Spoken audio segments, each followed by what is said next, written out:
The first thing I remember is crawling out of the dirt. My eyes and lungs both burned with it. The soil was loose, however, and getting out of the shallow hole was easy enough. Before I knew it, I found myself standing in the middle of a wooded clearing, my head pounding, ears rang, and blood felt like it was pumping to the point of bursting. I clenched both hands at my sides a couple of times until it all calmed down. Then there was a smell. Firewood. There had to be somebody nearby. I walked for a long time, following the smell until I came across a community-owned cabin. There were lots in the mountains here. Wow. Yeah, I did recognize this place. I'm from a little farm town nearby. More memories flood in, but I pushed them to the back of my mind as I walked up to the cabin and knocked on the door. I opened my mouth to speak, announced my presence, but dirt fell out and words wouldn't form. The door opened anyway, and a happy-looking older man with a thick black beard stood inside. He spoke in a heavy accent I couldn't put my finger on. "Ah, there you are. I've been waiting." I racked my flooding memories, but found nothing of this man. I opened my mouth again, but still couldn't form words. "Oh my, must mention that you will not be able to speak now. It's okay. You don't need to. I can explain." He gently grabbed my arm, and I felt my rushing blood calm a little bit more. He led me inside a surprisingly well-furnished little cabin. "I know these are for everyone, but I do not think anyone is missing this one." He chuckled and led me towards an armchair that sat in the corner, pulling the throw blanket from the back and wrapping it around my shoulders. That's right, it had been freezing cold. Why didn't I feel it? "Now, I cannot really explain how you got into your situation." Stupidly, I opened my mouth to question this, knowing no sound would come out. Bumbled and gurgled, still better than nothing at all, but no words. "You do not remember how you got out there? Ah, I guess that explains some things. Well, I've been staying in this cabin for many years. I guess you could say that I consider myself the caretaker of this patch of the woods, being as far away from all things as it is." He pulled a silver tea kettle from a shelf, filled it with water from the faucet, and set it atop a small, single-burner hot plate. "I spend time around the woods, keeping an eye on things. I fish and hunt for most of what I eat, which is what brought me to the river and brought me to you. I remember being wet. You were in a bad shape, dear friend. Took a half fall right into the water, or so I guess. So, I did what I do with everything I find here. I allowed the dirt to take care of you." He went on to explain that he'd come out there a few years back to hide from the world.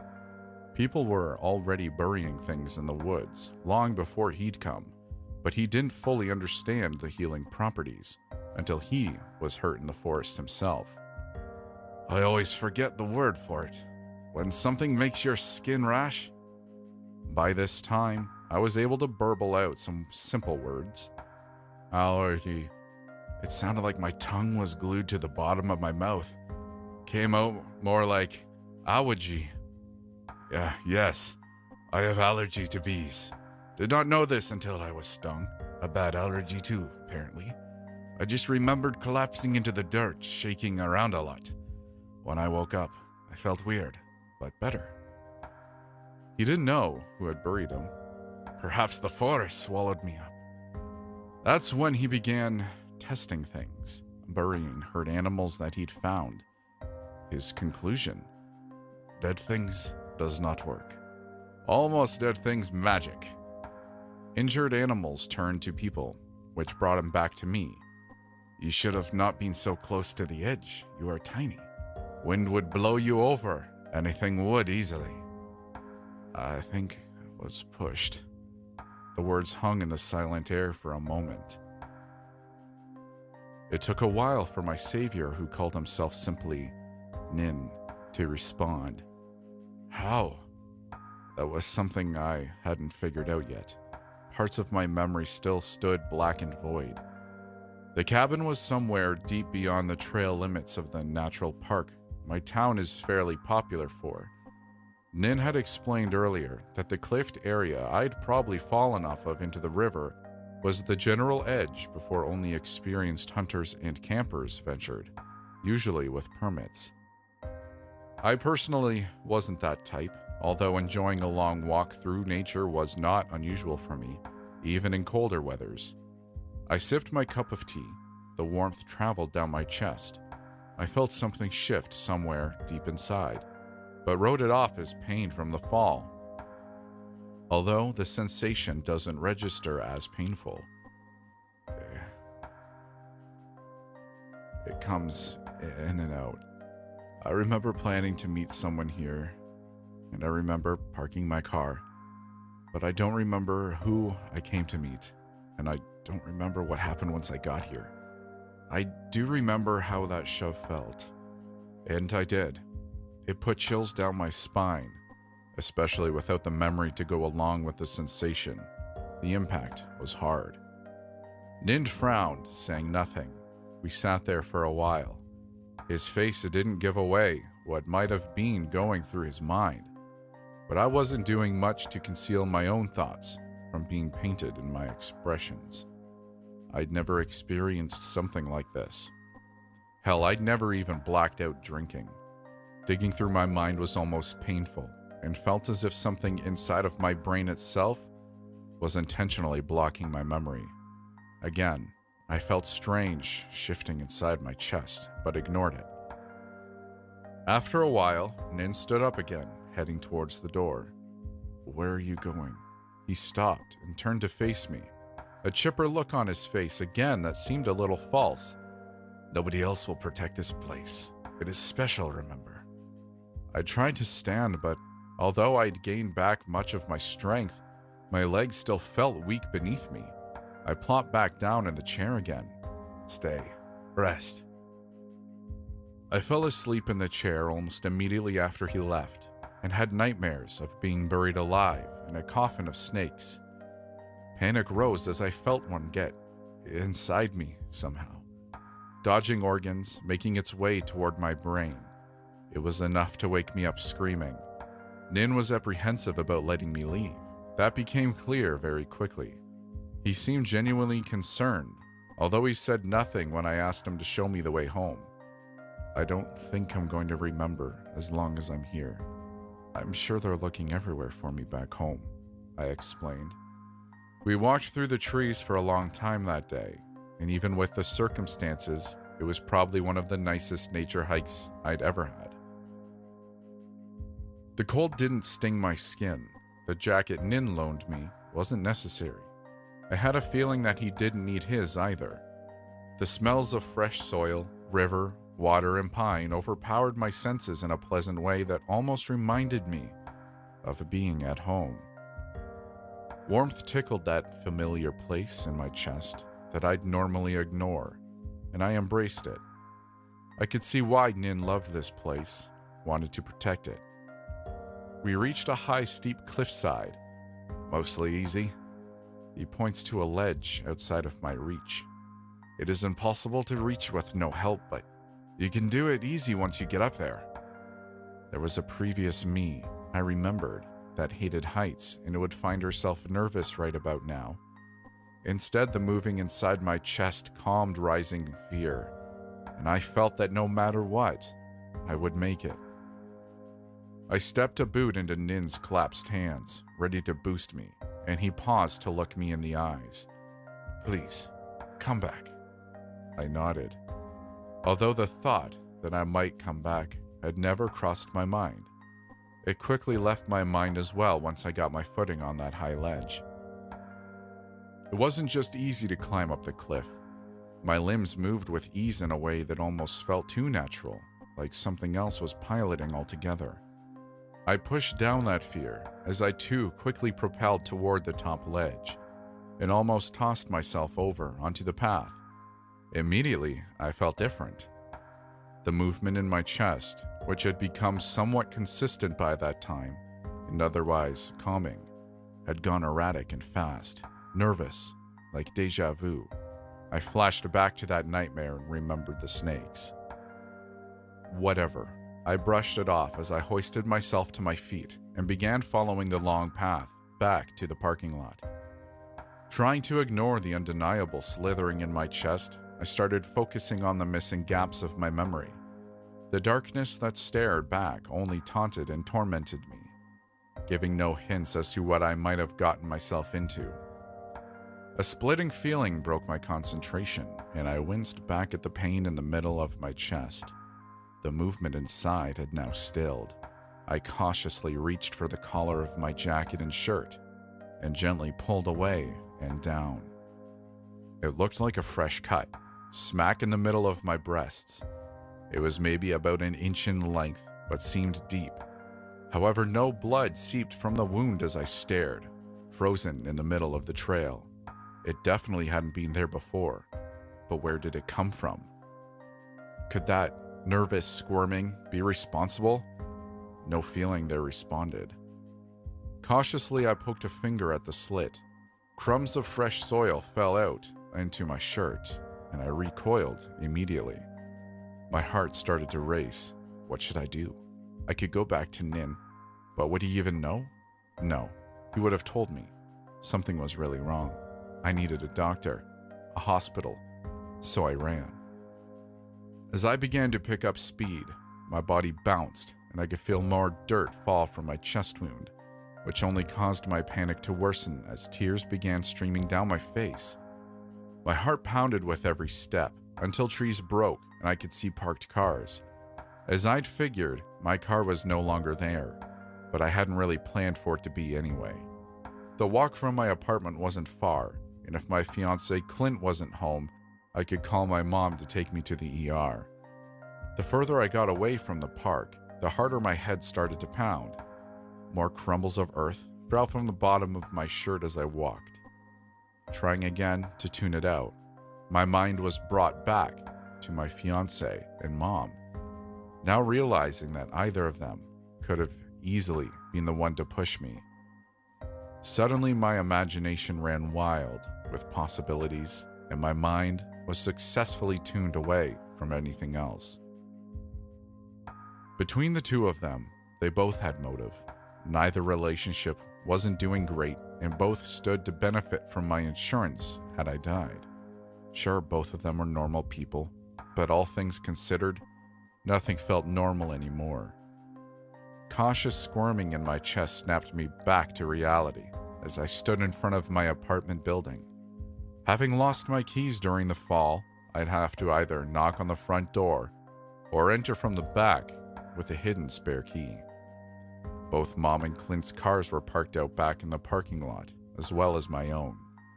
Confronting them at the door decidedly sounded like a bad idea, so I chose the back. I opened the back door as quietly as I could, and although I'd been lucky enough that neither of them were in the kitchen when I came in, the noise was still obvious, and both quickly came from different parts of the apartment to investigate. Clint looked like he hadn't slept in days. Mom had a cell phone in her hand, and the puffy redness of her face made it clear she'd been crying. Upon seeing me, the phone dropped from her hand. "Allie!" She booked across the room. Heat came from the wound in my chest, a painful burning that almost felt as if the cut was opening up by itself. I clutched my hand against it, and my mom stopped before full-on hug-tackling me. "Oh, honey, you must be injured from the fall." By this time, tears had started to well down my fiancé's face as he also began coming towards me.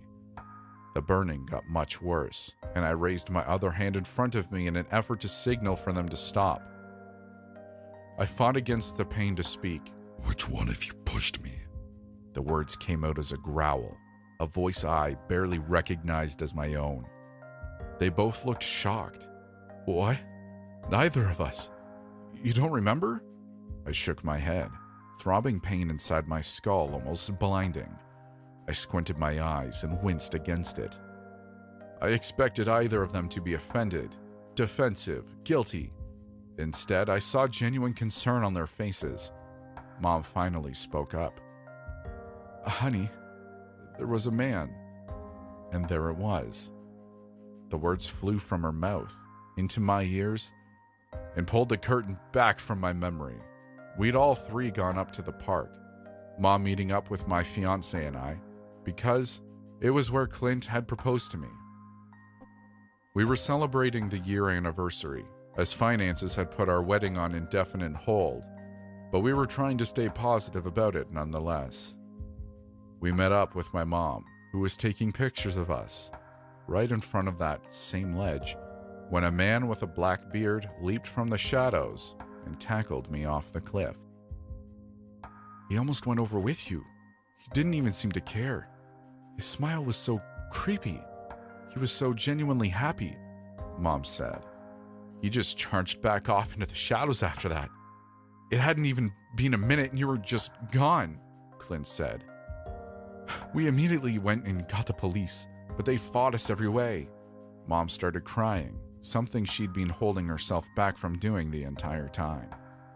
They wouldn't even search for you. They wouldn't believe us, she sobbed. Each little bit of new information smacked my throbbing head like a shotgun blast. It all made sense. Nin was responsible. I expected sadness, fear, or really anything besides anger to wash over me. But fury began welling up and twisting inside me. Breathing started becoming harder and harder as the chest-splitting pain now became worse and worse. Clint noticed my discomfort and took a step towards me. In a second, something tore through, and the searing in my chest stopped within an instant. Something warm and wet pushed through my wound and out into my shirt, trying desperately to figure a way out and wiggle free. On instinct, my hands came up and pulled the collar of my shirt down again, revealing to the room the seeping earthen wound of my chest. Only now, a vine-like, eyeless serpent jutted from the open sore.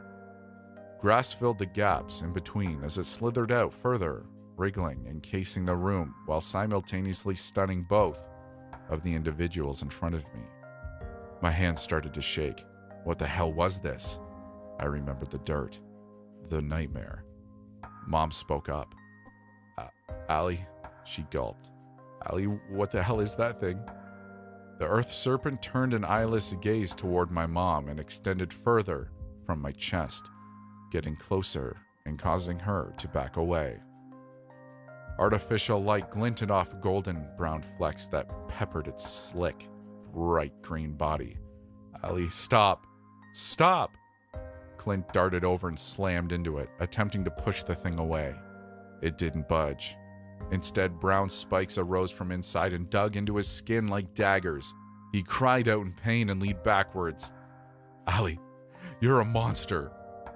I could see his skin swell and welt up as he retreated with my mom into the next room. The serpent's body had already smoothed back over by this point and was starting to retreat back into my chest. Within an instant, I found myself out the door. I was running, away from my apartment and back to the park, back to the cliff, to Nin, to answers. My movements were painful but quick. I couldn't imagine how crazy I must have looked. I sped past joggers and hikers as I weaved through each path towards the cliff. The climb down was even easier than the climb up. The serpent saw to that from inside me. Again, the feeling changed as soon as my feet touched the ground. The swimming in my chest became more controlled, calm, and much less frightening. The smell of fire once again led me straight to the cabin where Nin lived. He already stood out on the stoop, as if he'd been waiting for me. His overjoyed demeanor almost made me forget his responsibility in this, but the churning in my chest became angry again, although this time, it caused no pain. In fact, here, it felt natural, controlled. You're back! I'm so glad. I shook my head at him, and almost as if I commanded it to myself, the vine passed through my chest again, climbing over my collar and out into the sunlight. It began to sway there, getting a good read on Nin. As it did, beautiful leaves began folding out from its sides, basking in the warm rays, looking almost gold. He didn't seem surprised. I needed someone like me. He lifted his sleeve and revealed a slit. A similar, though darker and drier vine peeked from his wrist before retreating back inside. I do not let it out. It was big one time, when I left here, like you. I do not give it any sunlight though, and I do not think about it. Nin pulled his sleeve back down and that was it, as if having dirt and plant matter inside of you was something completely natural. I didn't care though. My own serpent kept my mind on what was important. You did this to me. My voice came out overlapped with the voice of another, harmonic and beautiful and terrifying all at once. His gaze dropped to the ground, along with his happy demeanor. I did not want to be alone. Nobody ever comes back. You had people. If they saw you being a monster, you would come back. I knew this. I knew this. His voice quivered, but my anger was undeterred. You did this. It's your fault. You turned me into a monster. I can never go home now. I felt like I was going to die out there. The pain. Words kept frantically falling from my mouth while tears fell similarly from my eyes. Mud came with and streaked my cheeks brown. Nin stepped forward, possibly to comfort me. Crack! The serpent whipped its body fast enough to render itself nearly invisible to both of us and struck Nin somewhere hard. Just as quick, it recoiled back close to my chest. Nin blinked once before toppling over, his head cleanly falling off onto the ground in the opposite direction, severed. Dirt poured from the stump of his neck as the body twitched for a few seconds before going still. I stood there frozen, as did my serpent, almost stunned at the action it had committed. Stunned that it was capable, stunned that we were capable. I couldn't deny that I wanted him dead from the moment I found out he was responsible. The serpent knew that too. She did the dirty work for me. For us. My friend. Something moved inside Nin's sleeve before the tiny, malnourished little vine labored itself out into the sunlight, now uprooted and quickly dying. My own retreated into my chest as I collected her sister and began the trek back out into the forest. Instinct brought us back to the clearing, and I chose a perfect spot in the soil before digging a tiny hole for Nin's serpent. She deserved a better chance. More writhed under the dirt as they accepted her. By the time I returned to the cabin, all that was left of Nin was a mount of dirt and wildflowers, which I strode past and went inside. I could never go back to my apartment, but I knew that I was already home.